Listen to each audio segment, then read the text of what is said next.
우리가 요한복음 3장을 나누고 있는 중에 있습니다. 앞에서 예수님과 바리새인이었던 이 니고데모와의 아주 심오한 그 구원에 대한 그 방법을 우리가 보았습니다. 자, 이렇게 유월절 절기를 지키시면서 예루살렘에 머무셨던 우리 예수님께서 예루살렘을 떠나서 오늘 22절 말씀을 보니까 제자들과 함께 유대 땅으로 가셔서 그곳에서 세례를 베푸시더라고 그렇게 말하고 있습니다. 여러분, 세례를 베풀기 위해서는 물이 많아야 합니다. 그러니까 세례를 베풀었다 하면 지금 예수님이 요단강으로 오셨다는 것을 우리가 가늠케 되어집니다. 이 유대 지역에는 요단강 외에는 세례를 베풀 만큼 물이 풍성한 곳이 없기 때문입니다. 자, 이렇게 예수님께서 유대로 오셔서 아마 예루살렘 밑에 있는 그 여리고 그쪽 요단강 쪽이 아닐까 그렇게 생각이 들어집니다. 여러분, 우리는 복음서를 읽어보면 예수님께서 자신의 공생애 중에 세례를 베푸셨다는 기록이 어디에도 없습니다. 예수님께서 이 땅에 마지막으로 아마 승천하기 전에 제자들에게 성부와 성자와 성령의 이름으로 세례를 주라고 그렇게 명령하셨습니다. 그 이전에는 세례를 완성시키기 위한 과정 중에 있었기 때문에 우리 예수님은 세례 요한처럼 세례를 베풀지 않으셨던 것 같습니다. 오히려 요한복음 1장을 보면 예수님께서 세례 요한에게 직접 세례를 받으셨지만 예수님이 세례를 베푸셨다는 기록은 없습니다. 여러분 그 4장 2절을 보시면 예수께서 친히 세례를 베푸신 것이 아니요 제자들이 베푼 것이라고 그렇게 밝히고 있습니다. 여러분, 지금 예수님과 제자들이 함께 요단강 쪽에 와 있습니다. 그리고 제자들이 사람들에게 세례를 베풀었다는 것입니다. 여러분, 이것은 다 추측인데요. 아마 그게 정황상 맞지 않을까 싶습니다. 지금 이 제자들이 사람들에게 베푸는 세례는 예수님의 세례라기보다는 아마도 사도행전에서 언급되어지고 있는 것처럼 세례 요한의 세례가 아니었겠나 그렇게 여겨집니다. 아마도 예수님이 세례 요한에게 세례를 받으실 때 세례 요한이 그를 하나님의 메시아로 사람들 앞에 소개했습니다. 아마 그때 많은 요한의 제자들이 예수님을 따랐을 것이라고도 여겨지고 또 예루살렘에서 예수님이 표적과 또 복음을 전하셨습니다. 그것을 보고 또 들은 자들이 예수님을 따른 것 같습니다. 그 가운데 이 세례 요한의 제자들도 있었을 것이라고 추측해 봅니다. 아마 그렇게 예수님 제자 그룹에 편입되어진 세례 요한의 제자들이 지금 오늘 3장 22절의 말씀처럼 세례를 베풀었던 것 같습니다. 여러분 그때 23절을 보시면 같은 지역이었는지 또 예수님과 함께 요한이 만났는지 어쨌는지 본문엔 거기에 대해서 관심을 두지 않습니다.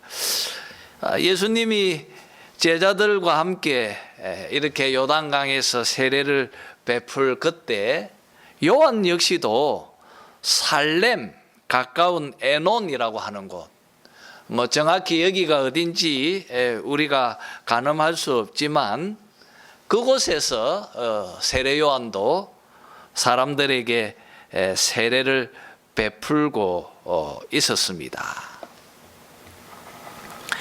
여러분, 우리가 여기서 주목해야 하는 것은 지금 예수님과 세례 요한의 동선이 지금 겹치고 있다는 것입니다.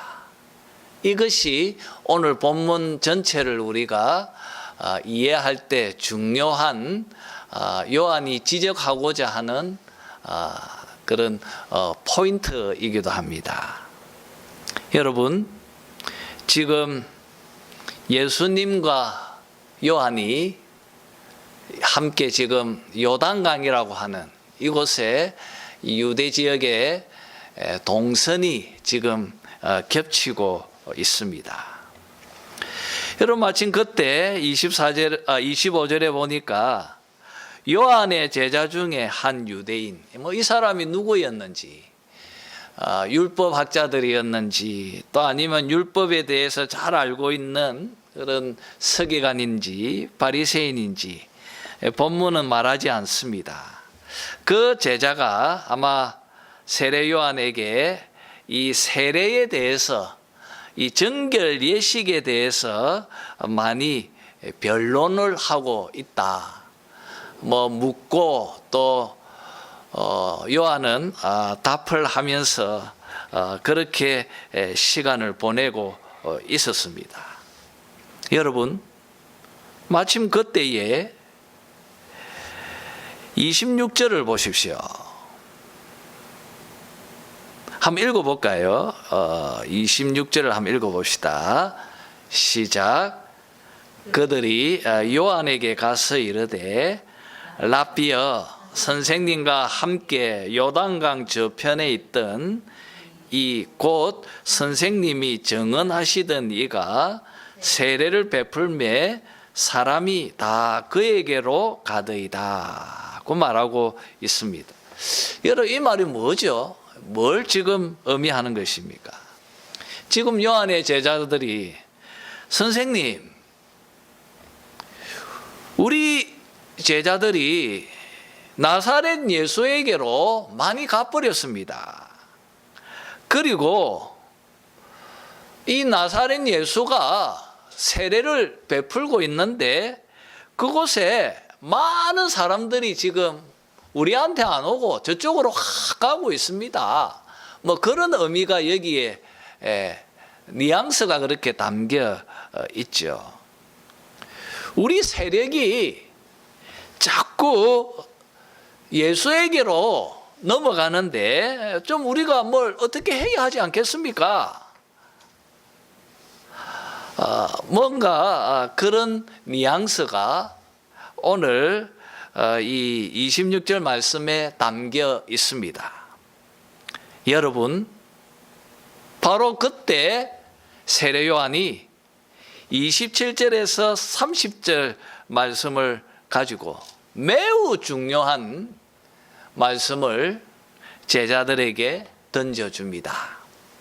뭐라고 답변했는지 27절에서 30절까지 한번 다 같이 읽어봅시다. 시작. 요한이 대답하여 이르되 만일 하늘에서 주신 바 아니면 사람이 아무것도 받을 수 없느니라.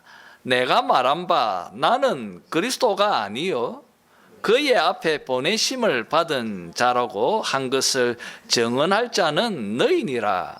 신부를 취하는 자는 신랑이나 서서 신랑의 음성을 듣는 친구가 크게 기뻐하나니 나는 이러한 기쁨으로 충만하였노라. 그는 흥하여야 하겠고 나는 쇠하여야 하리라. 그렇게 제자들에게 답변합니다. 여러분, 얼마나 놀라운 고백입니까? 자신의 제자 그룹이 많이 예수에게로 넘어갔고요.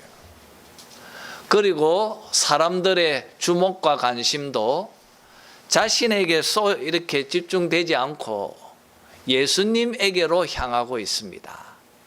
제자들은 거기서 뭔가 다급한 마음을 가지고 세례 요한에게 마치 좀 항의하는 느낌도 사실 들면서 이런 말을 하고 있습니다.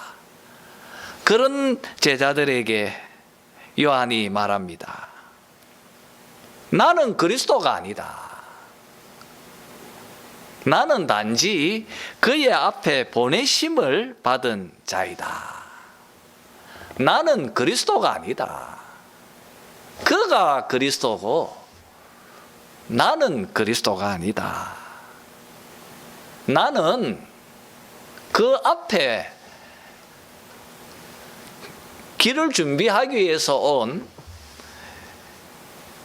보내심을 받은 자일 뿐이다.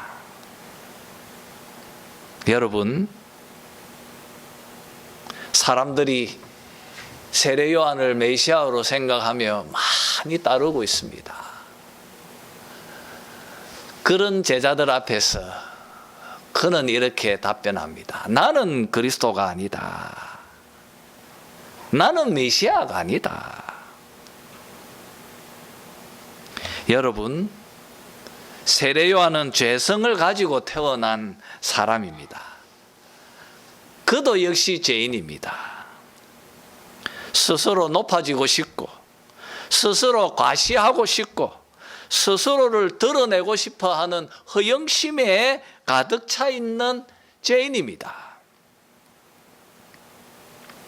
그런데 주변 사람들이 그를 메시아라고 떠받들고 높이고 있는 그 순간 그는 그런 죄가 이끄는 유혹을 떨쳐버리면서 하나님께서 자신에게 주셨던 사명,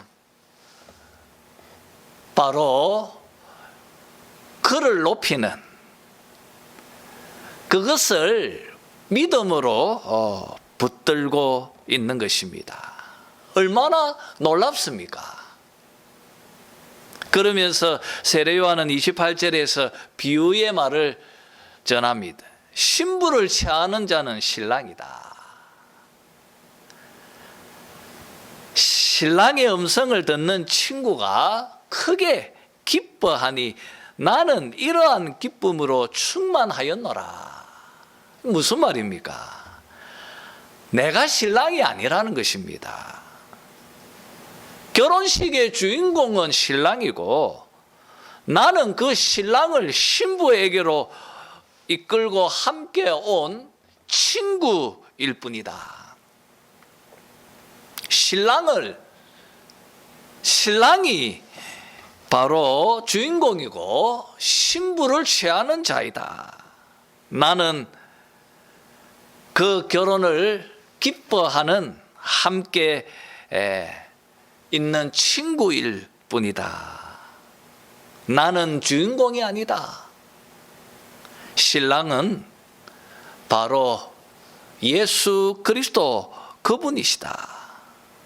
그분이 주인공이고 나는 조연일 뿐이다.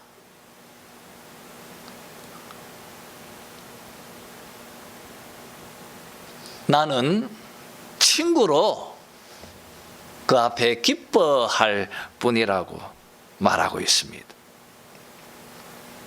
그러면서 세례 요한은 너무나 위대한 고백을 30절에서 합니다. 유명한 말씀이죠. 그는 흥하여야 하겠고 나는 쇠하여야 하리라. 여러분, 바로 이 고백이 세례 요한의 좌우명입니다. 그리고 지금 이 땅을 살고 있는 우리 그리스도인들의 삶의 좌우명이 되어야 할 것입니다. 여러분, 인간들은 모두가 다 자신이 흥하고자 합니다. 모든 면에서 인간은 자기가 흥하게 되어지기를 원합니다. 특히 한국 교회가 더더구나 그런 것 같습니다. 여러분, 우리나라처럼 교주가 이렇게 많은 나라가 없습니다. 얼마나 여러분 이단도 많고요. 그리고 자기가 교주라고 하는 사람들이 많이 있습니다. 심지어 정치인이 행동하는 모습도 보면 교주처럼 행동합니다.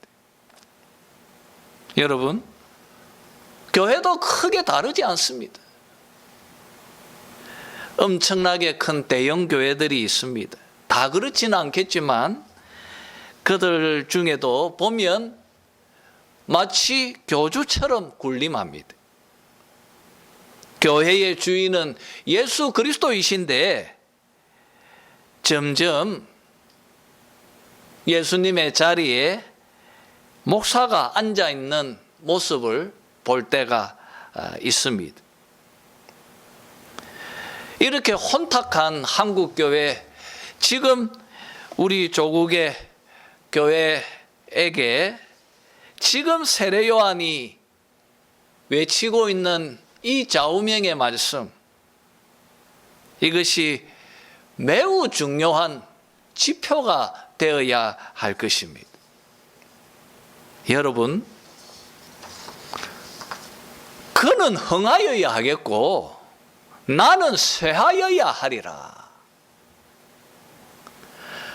그는 흥하여야 하겠고 나는 쇠하여야 하리라. 여러분, must라고 하는 이 단어가 여기에 담겨 있습니다. 반드시 꼭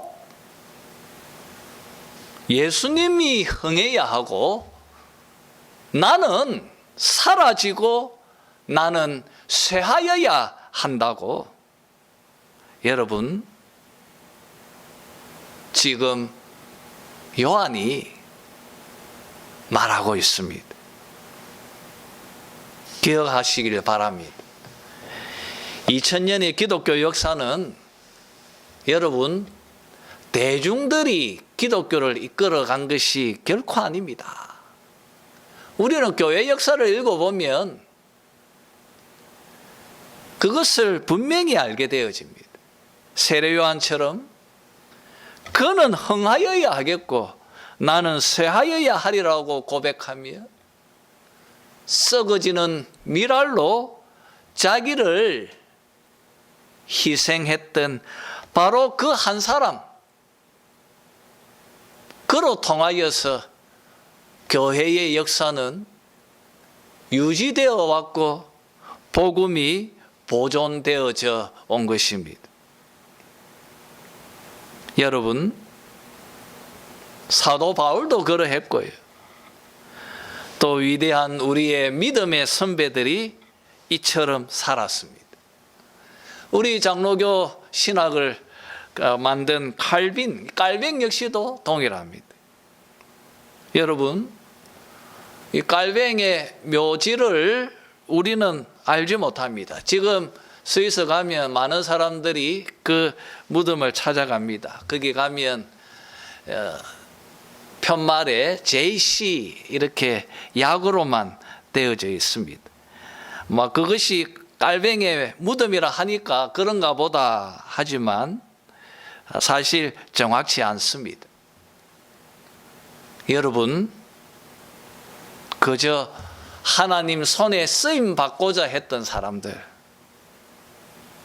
그는 흥하여야 하겠고 나는 쇠하여야 하리라. 이것을 삶의 좌우명을 가지고 자신의 삶을 주께 드린 자들, 지금도 우리 하나님은 바로 이런 사람을 찾고 있습니다. 제 어렸을 때 제 모교회가 부정교회인데 한병기 목사님의 좌우명도 이것입니다.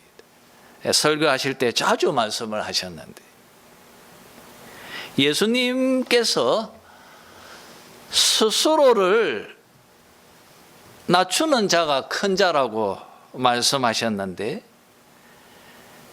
세례 요한이 바로 이 고백을 했기 때문에, 바로 이 고백 때문에 예수님께서 세례 요한을 사람으로 난 자 중에 가장 큰 자라고 말한 것이라고 그렇게 자주 설교하셨습니다. 여러분, 그는 흥하여야 하겠고 나는 쇠하여야 하리라. 오늘 이 세례 요한의 이 고백을 여러분의 삶의 좌우명으로 삼고 이 고백처럼 사시기를 소원합니다. 요한처럼 예수 중심으로 사시기를 바랍니다. 예수가 여러분 삶의 중심이 되고, 그가 여러분의 삶의 목적이 되고, 그가 바로 여러분 삶의 이유가 되기를 바랍니다. 이것이 바로 그리스도인의 모습이고 지금 나의 모습이 되어야 할 것입니다. 자, 이렇게 여러분, 예수님께서 공생애의 이 구원의 사역을 시작하셨습니다. 지금 오늘 본문의 말씀처럼 요한과 예수님의 사역이 이 동선이 겹치고 있습니다.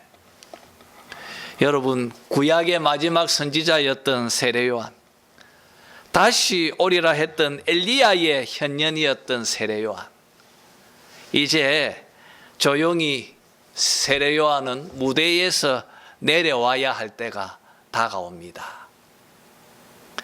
이 책을 기록한 사도 요한은 24절에서 요한이 아직 옥에 갇히지 아니하였더라고 그렇게 표현하면서 이 세례 요한이 어떻게 비참한 죽음을 바로 이어서 곧 맞이할 것인지를 암시하고 있습니다. 여러분, 비록 세례 요한이 헤롯의 칼에 목이 베어서 비참한 죽음을 맞이했다 할지라도 그는 사람으로 나니 가는데 가장 큰 자로 우리 성도들의 마음에 자리 잡고 있습니다. 자, 우리 계속해서 4장 1절을 봅시다. 여러분, 4장 1절을 읽어봅시다. 함께 읽죠. 시작. 예수께서 제자를 삼고 세례를 베푸시는 것이 요한보다 많다 하는 말을 바리새인들이 들은 줄을 주께서 아신지라고 그렇게 말하고 있습니다. 여러분, 지금 요한의 세력과 예수님의 세력, 그 요단강에서 이 두 세력이 있는데 점점 예수님의 세력이 커가고 있습니다. 여러분, 그것을 바리새인이 알았다, 보았다. 그리고 그것을 또 예수님께서 아셨습니다. 요한은 이것을, 이 책을 기록한 사도 요한은 아주 세밀하게 지금 서술하고 있습니다. 여러분, 사실 이 종교 지도자들, 그 당시 예루살렘을 중심으로 활동하고 있는 이 종교 지도자들, 제사장, 그리고 레위인, 바리새인, 서기관, 이런 사람들은 이 세례 요한이 눈의 가시와 같았습니다. 여러분, 1장 19절에서 28절을 읽어보면 이 예루살렘에서 제사장과 레위인이 세례 요한에게 찾아와서 이렇게 묻습니다. 너는 누구냐? 너를 누가 이곳으로 보냈느냐? 네가 그리스도도 아니고 엘리야도 아니고 선지자도 아닌데 어찌하여 지금 세례를 베푸느냐고 항의하고 따지는 내용들을 우리는 보게 되어집니다. 우리가 3장 25절에 있는 정결 예식, 이 세례 문제를 가지고 변론하는 것도 아마 동일선상이 아닐까 싶습니다. 이렇게 유대교 지도자들은 세례 요한이 눈의 가시와 같았고요. 그런데 세례 요한보다 더 큰 이가 왔습니다.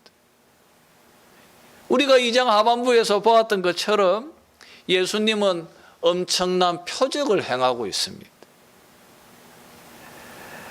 예수님의 등장은 엄청난 파급력을 가지고 있었습니다. 3장에서 바리새인이었던, 또 산헤드린 공의원이었던 이 니고데모가 예수님께 찾아온 것만 해도 우리가 알게 되어집니다. 그런데 여러분,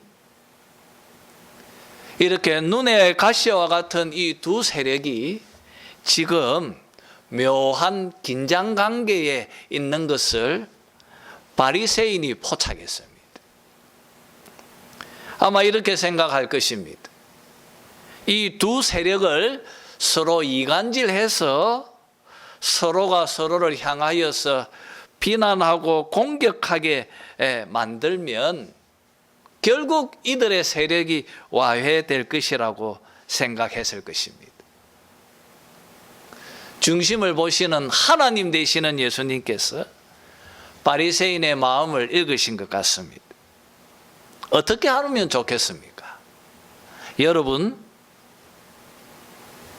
지금 이렇게 계속 있으면 원치 않게 악한 자들의 의도대로 자신이 이용당할지도 모릅니다. 여러분, 바로 그때 오늘 4장 3절의 말씀처럼 떠나기로 결정하십니다. 이곳을 사실 유대 지역이 중심지이지 않습니까? 여러분, 예루살렘이 그곳에 있습니다. 이곳을 세례 요한에게로 남겨두고 자신의 때를 기다리시면서 예수님은 유대 지역을 떠나십니다. 그리고 사마리아를 거쳐서 갈릴리로 그렇게 자신의 본 고장인 갈릴리로 떠나신다고 오늘 말씀은 말하고 있습니다. 여러분, 우리는 오늘 말씀을 통하여서 배워야 할 것이 있습니다. 그것은 하나님 나라는 경쟁하지 않습니다. 하나님 나라는 경쟁하지 않습니다. 교회도 서로 경쟁하지 않습니다. 여러분, 이 굉장히 중요한 원리입니다. 교회는 서로 대립하지도 않습니다. 교회는 서로 갈등하지도 않습니다. 교회가 하나님 나라이지 않습니까? 그런데 우리나라 교회의 현실은 좀 다른 것 같습니다. 또 다르게 비춰집니다. 참 안타깝습니다. 그래서는 안 될 것 같은데요. 여러분, 우리가 천국 가면 교파별로 모여서 살겠습니까? 이쪽에는 장로교만 살고 저쪽에는 감리교만 살고, 여러분 그렇겠습니까? 그렇지 않지 않겠습니까? 주님은 갈등을 원치 아니하셨고 대립도 원치 아니하셨고 그리고 경쟁도 더더군다나 원치 아니하셨습니다. 그리고 그것을 떠나셨습니다. 여러분, 이렇게 세례 요한의 아름다운 신앙의 고백을 하고 3장 31절에서 이 책을 기록한 사도 요한이, 세례 요한이 제자들에게 예수님에 대해서 한 말씀들을 자신의 말로 주석하면서 36절 말씀까지 내용을 소개하고 있습니다. 아마도 31절에서 36절 말씀은 전체 흐름은 세례 요한의 말처럼 비춰지지만 그 말투나 방식들이 이 책을 기록하고 있는 사도 요한의 말인 것 같습니다. 요한은 이 말씀으로 1장에서 3장까지의 전체적인 내용들을 정리하는 느낌이 듭니다. 여러분, 세례 요한은 땅에 속해 있는 자입니다. 이것이 세례 요한의 한계입니다. 그가 그리스도가 아니기 때문에 세례 요한은 땅의 이야기를 합니다. 제사장과 바리새인 같은 종교 지도자들의 부패에 대해서 책망합니다. 헤롯의 그 부당한 동생의 아내를 취한 그 일을 아주 비난합니다. 그리고 로마의 앞잡이였던 세리와 그리고 부정부패에 젖어 있는 관리들을 향하여서 책망합니다. 이런 면에서 보면 세례 요한은 예수님과 다릅니다. 왜냐하면 그는 땅에 속한 자이기 때문입니다. 그래서 엄청난 사람들의 환호를 받게 되어진 것입니다. 그러나 여러분, 예수님은 다릅니다. 예수님은 위로부터 오신 분이십니다. 예수님은 위로부터 오신 분이시고요, 만물 위에 계신 하늘로부터 오신 분이십니다. 그래서 그는 땅에 속한 말을 하지 않고 보편적인 인간의 죄로 인하여 파산되어진 인간, 사단의 종으로 살고 있는 그들을 하나님 나라로 이끌고 인도해 나갈 바로 하늘의 이야기들을 우리들에게 증거하고 들려주셨습니다. 그가 인간의 보편적인 이 영적인 구원에 관하여 말하고 계셨기 때문에 이 땅의 사람들은 그를 좋아하지 않았습니다. 여러분, 그러나 그는 하늘에서 보고 들은 것을 우리에게 증거하셨습니다. 여러분, 참 귀한 말씀인데 34절 한번 읽어볼까요? 한번 읽어봅시다. 34절. 자, 시작. 하나님이 보내신 이는 하나님의 말씀을 하나니 이는 하나님이 성령을 한량없이 주심이니라. 여러분, 한 기절에 성부, 성자, 성령 하나님이 등장하는 것 참 신약에서 중요한 말씀입니다. 여러분, 사도 요한은 우리 성부 하나님은 자기 독생자를 우리에게 보내어 주시는 분으로 소개하고 있습니다. 그리고 우리 성부 하나님은 자기 아들에게 하나님의 성령을 한량없이 부어주시는 분으로 소개하고 있습니다. 이런 그리스도께서 하늘에서 직접 보고 들은 것을 우리에게 찾아오셔서 복음을 전하시고 말씀을 선포하셨습니다. 사도 요한은 이 책을 통하여서 하나님의 이 복음이 선포되어질 때 이 땅의 사람들이 갖는 두 가지의 반응을 소개합니다. 그것을 36절에서도 말하고 있고, 그리고 요한복음 3장 전체를 통하여서 강조합니다. 여러분, 반드시 빛이 비춰지면 반응은 두 가지로 나타납니다. 복음이 선포되어지면 어떤 자는 그 복음을 믿고 예수님을 영접하고 그를 하나님의 아들로 믿고 그를 구약에서 예언한 메시아로 받아들이고 그의 말씀에 순종하는 자들이 있습니다. 이런 자들은 영생을 얻을 것입니다. 반대로 빛을 미워하고 여전히 어둠 속에 거하기를 사랑하는 자들, 예수를 믿지 않고 그 말씀에 순종하지 않는 자들, 이런 자들은 하나님의 진노가 그 위에 머물러 있고 하나님의 심판을 받을 것이고 그리고 멸망할 것이라고.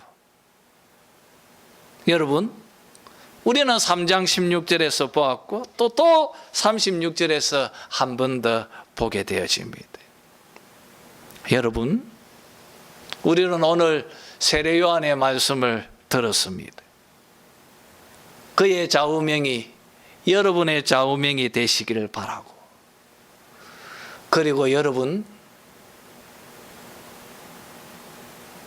진리로 빛으로 오신 그리스도를, 예수님을 마음으로 영접하고 그분 안에서 참 영생을 누리며 사는 그런 여러분들이 되시기를 주님의 이름으로 축원합니다.